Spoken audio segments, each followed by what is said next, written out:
Hello, my name is Corbin. You can call me Co for short. What's your name?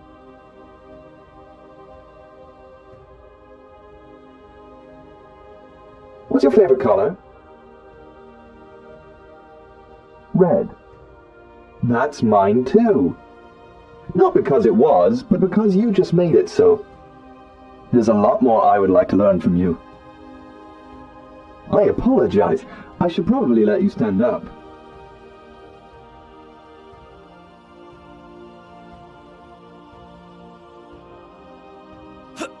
Oh dear. You are able to stand, aren't you? Almost there. Here, let's get your suit booted up. Don't freak out, but I need to dock into the back of your suit to set things up. Hello? Now I'm in your head. Well, helmet, really. Well, not physically, just electronically. Physically, I'm docked into the top of your backpack.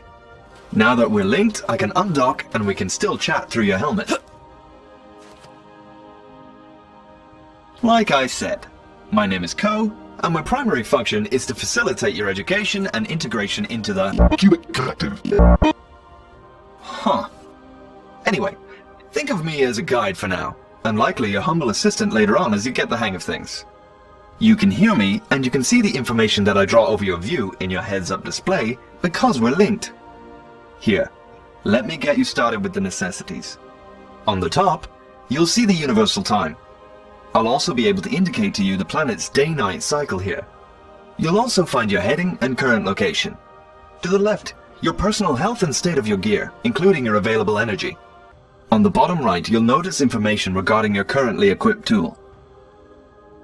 Alright, enough of that. Let's take a look around this planet, shall we? I wonder how well you made out.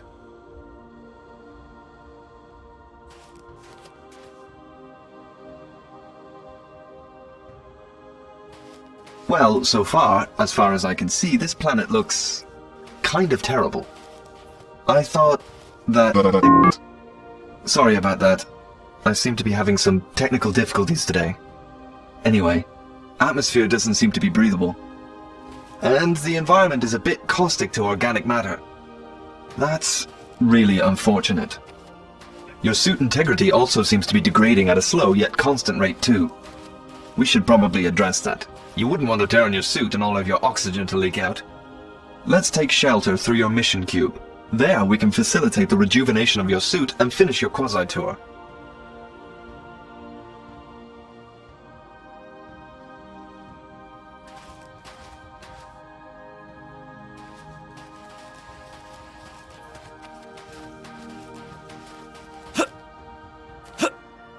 I've marked your mission cube on your HUD. Go ahead and head there now.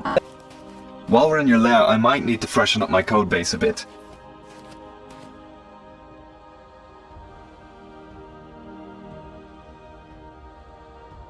So, this is your mission cube. Or at least it will be anyway. This specific cube is unbound. Mission cubes provide a variety of services to their hosts. Let's go ahead and get you two paired up first. Please place your hand on the cube while I send the initiation code.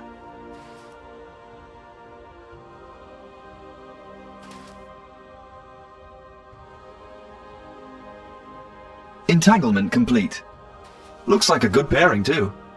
Alrighty, go ahead and touch the mission cube one more time.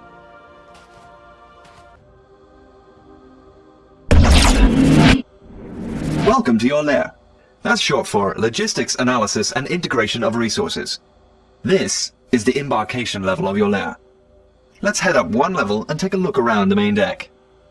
Let me just get the elevator online.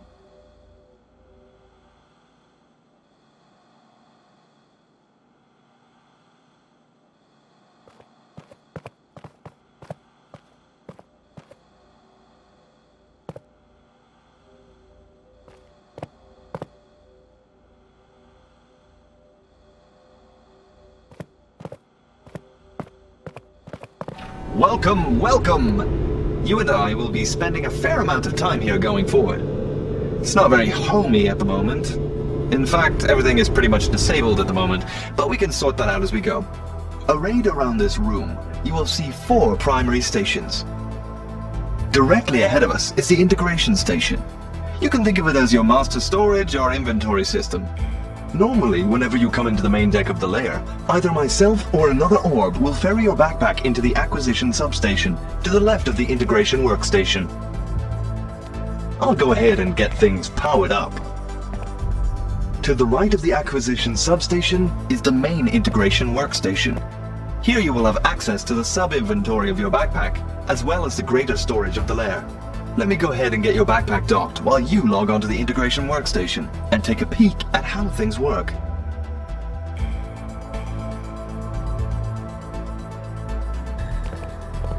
You'll notice that the cupboards are a bit bare at the moment.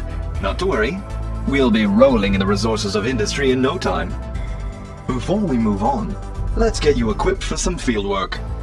The silo to the right of the integration workstation is the loadout substation. This is where your quantum gear and fresh consumables are laid out for you. You can equip anything you see here, assuming you still have room on your suit, of course. Go on and equip everything. As you equip things, they will link with your suit and begin to show up on the bottom right of your HUD. Now that you have all your gear, let's head back outside and try some of it out. Let's hop onto the elevator, shall we?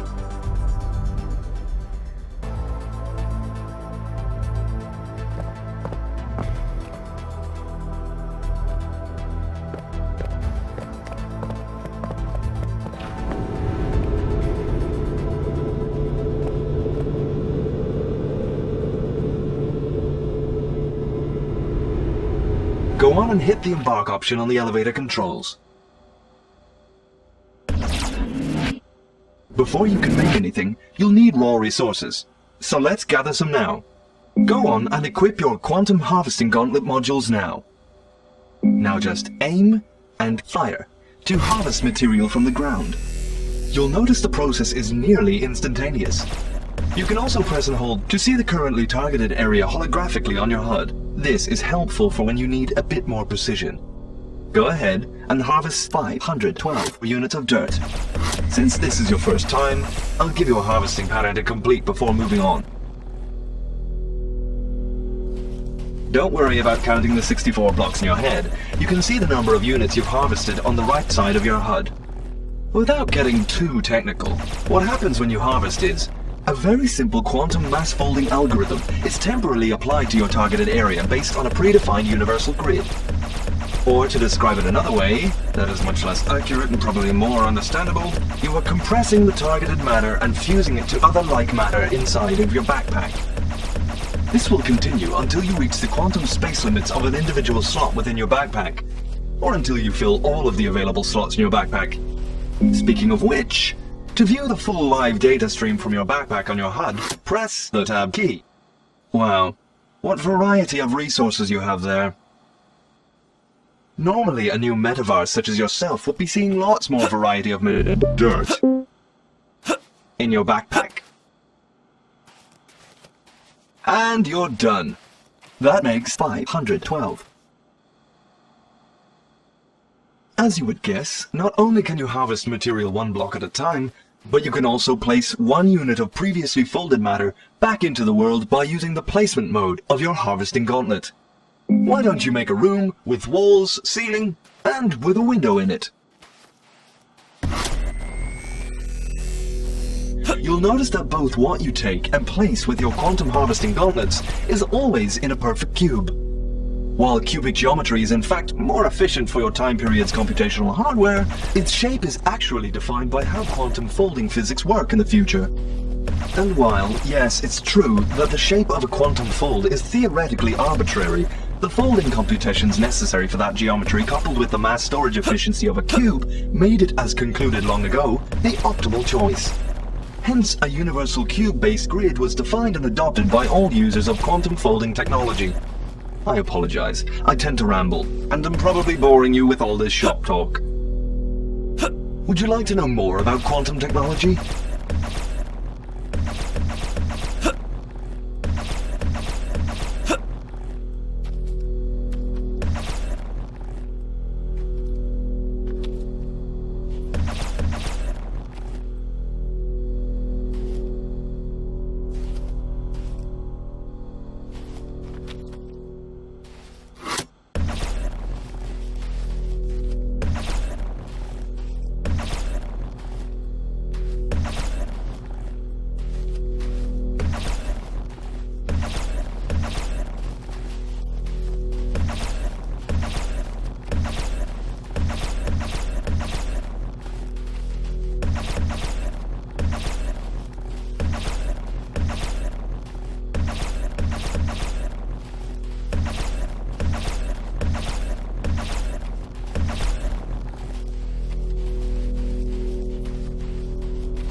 The term quantum in the cubic simulation is primarily used to describe temporarily forbidden knowledge.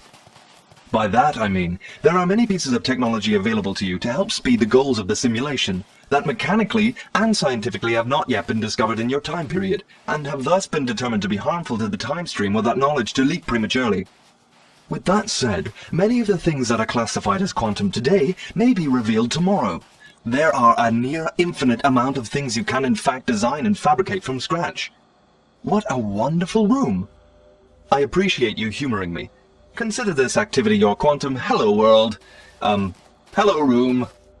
Sorry, would you mind getting at least 32 units of raw material in your backpack? Then we can proceed.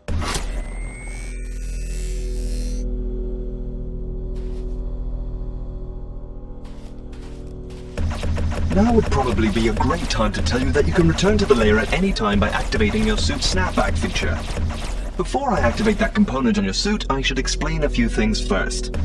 Primarily, whenever you activate Snapback, there will be a slight delay while your lair gets a quantum fix on your physical presence. That delay will increase the further away from the mission cube you go, by the way.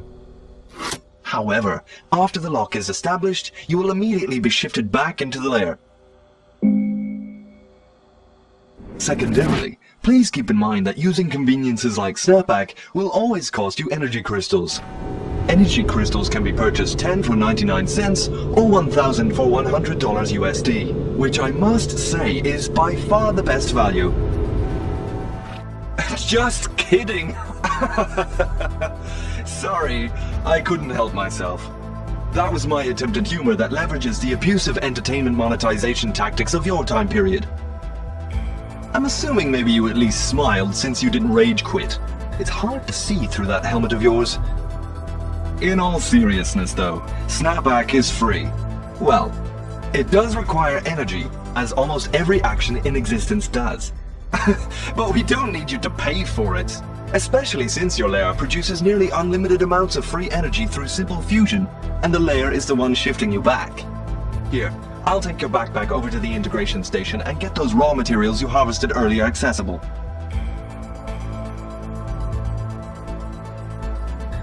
Now let's take a look at the fabrication station. This is my favorite station. The fabrication workstation is where you can design pretty much anything, and if you have the resources, you can fabricate it into reality. I'll go ahead and get this activated for you. The left silo of the fabrication station is where you can research, discover technology or components. The right silo is where your fabrications are deposited. From there you, or I, or any of the lair orbs can store them in the main storage area, your backpack, or on a shelf if you like. Go ahead and try out the fabrication workstation.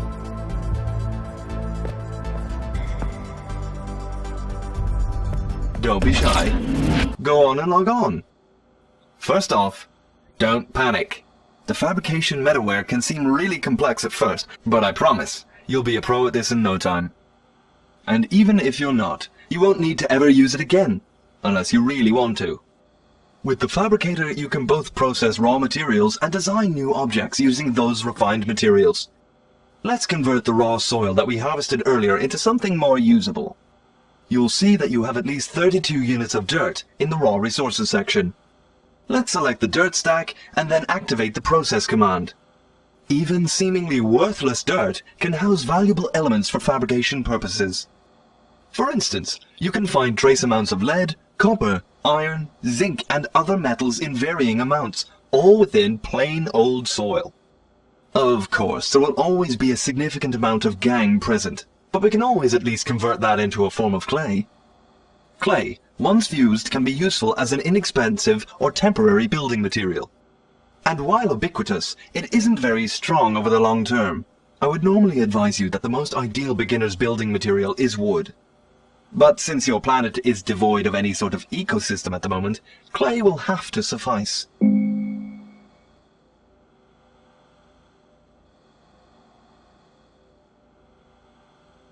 You'll notice that you have a nice grid in front of you. So let's go ahead and make a temporary door out of clay. Since this is your first time, I'll help you out. First, select the clay element. Now, select the filled rectangle tool. It's over here.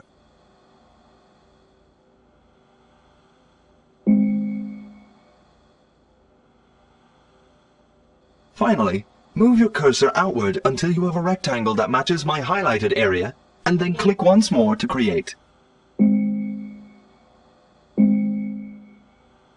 Finally, move your cursor outward until you have a rectangle that matches my highlighted area, and then click once more to create. Nice work!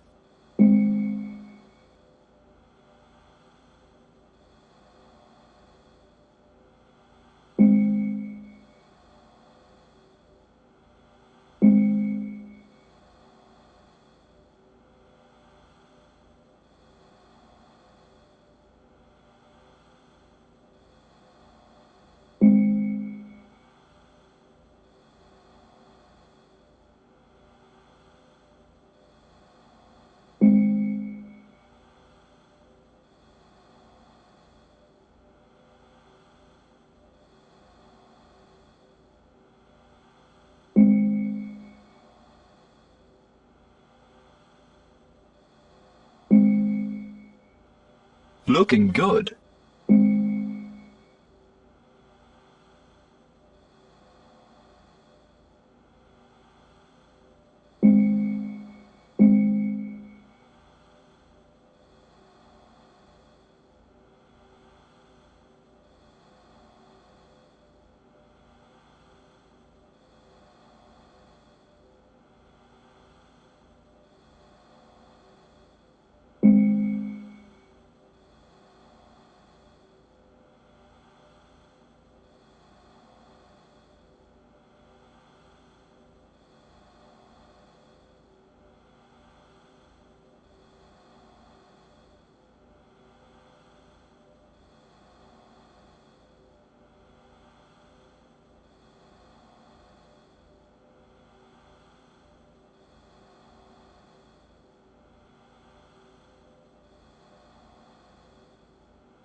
Good work. You're done.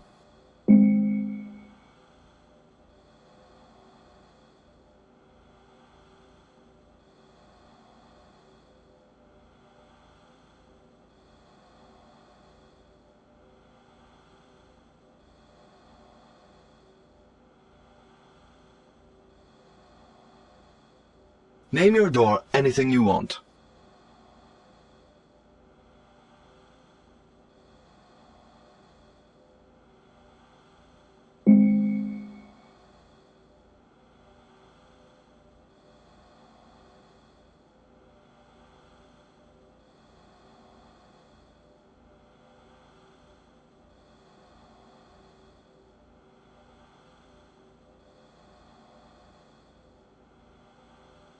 As long as you have the resources necessary to fabricate an item, you can make as many of anything you want.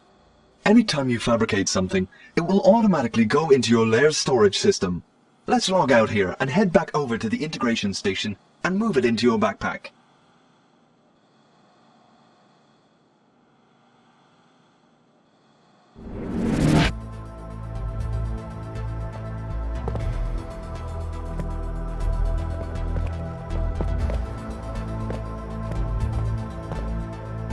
You'll notice that your door fabrication is now just a tiny cube, even though there is a lot more to it than that. For now, just know that all quantum folded objects are stored in cubes like this, and that these cubes are called quantum shards. Please move the shard to your backpack so we can go back outside and deploy it.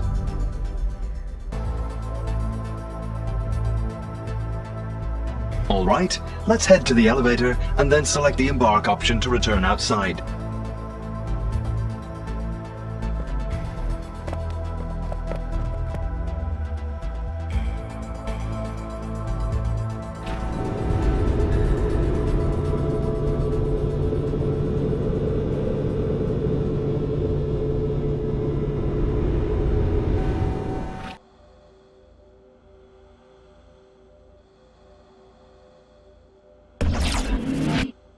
I've taken the liberty of marking the door's target location on your HUD.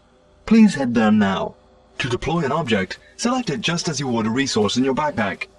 You'll notice that when a shard is equipped, you will see a holographic representation of it in the world. You can rotate any fabrication before you deploy it. Go on and match the door's orientation of the hologram I've drawn for you, and deploy it.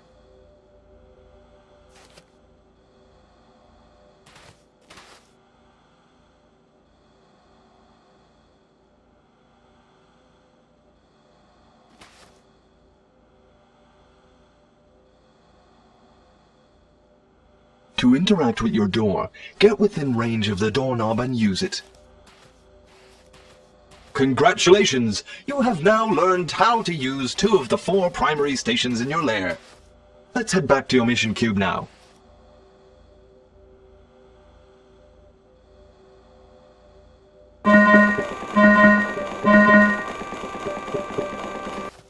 Warning! Incoming threat! High inertial unidentified mass approaching. Brace for impact!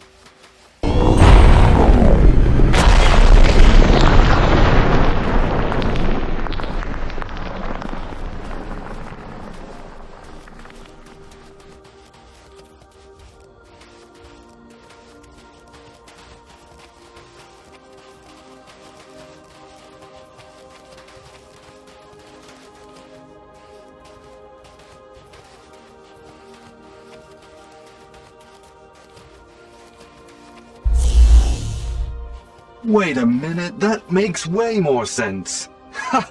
I knew this was supposed to be a T-class world. Why couldn't I... Attention Metaware, this is Pinnacle. Your cooperation is requested, but not required. We have seized full control over your command orb, and have restored full functionality to the force field. We are sure you have many questions. Unfortunately, due to the recent field breach, we have been forced to hasten our timetable and have dispatched a compliance ambassador. Sadly, because of this, we can no longer afford you autonomy. Before the conforming process is completed, we must ask that you be patient and remain outside of your lair. To aid in your cooperation, we have initiated the defense protocol of your mission cube, so that it is now hidden. Pinnacle thanks you for your cooperation and inevitable service.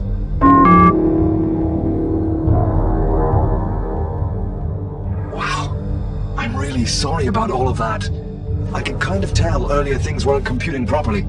It seems my physical shell has been completely rooted by a virus. Thankfully, my core memory is stored inside of your suit after pairing. Unfortunately, the reveal code of your mission cube is currently locked to the proximity transmitter of my former physical shell.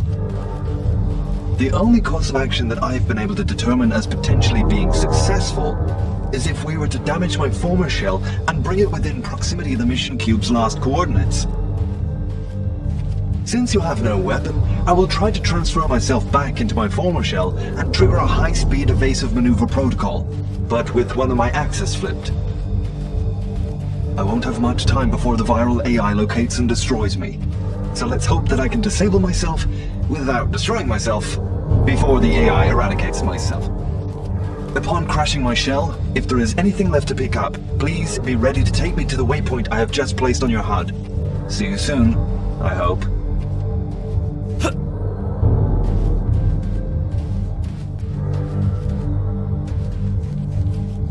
Stand down.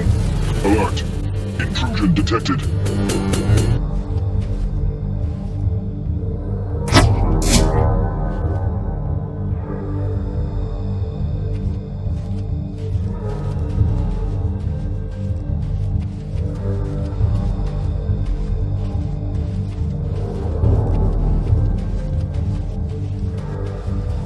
I don't want to die!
relatively speaking, I mean optimistically. At least I truly hope I am. Thanks for saving me. You have no idea what it's like to have some alien intelligence inside your head. Well, maybe you do. But I like to think of my role as much more symbiotic than parasitical. I wonder if any parasites think of themselves that way. I'll have to look that up later. But for now, let's take back your planet! Sorry, that seemed much more rousing in my head. Now that I finally have full access to all of my abilities, it's clearly time you had a weapon. There is one stored in every lair in case of emergencies like these.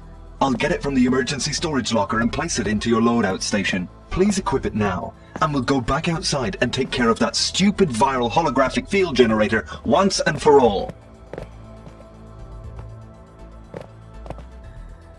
Also, before we go, I will upload the Mission Cube Quantum shift code into your suit's firmware, so that we won't have to play Crash the Command Orb again anytime in the near future. Let's head back outside.